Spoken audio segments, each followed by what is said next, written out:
Almost 2016లో నేను DCP north జోన్గా ఉన్నప్పుడు మీకు అందరికీ తెలుసు సికింద్రాబాద్ రైల్వే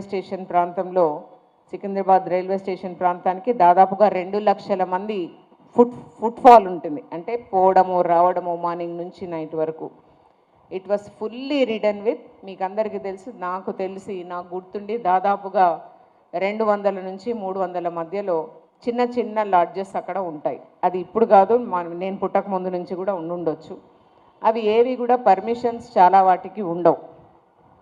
బట్ స్టిల్ అక్కడ ఏమి థ్రైవ్ అవుతుందంటే ఆ లోకల్గా ఎవరైతే డ్రగ్స్ సప్లయర్స్ ఉంటారో చిన్న క్వాంటిటీ అక్కడ తెచ్చి వాళ్ళు యూజ్ చేసుకోవడానికి, లేదంటే అమ్మడానికి, లేదంటే స్ట్రీట్ ప్రాస్టిట్యూషన్ చేయడానికి, లేదంటే డిఫరెంట్ రకమైన వ్యసనాలకు లోనైన వాళ్ళు అక్కడికి వస్తే క్రైమ్ ప్రోన్ అయిపోయినాయి ఆ ఏరియాస్.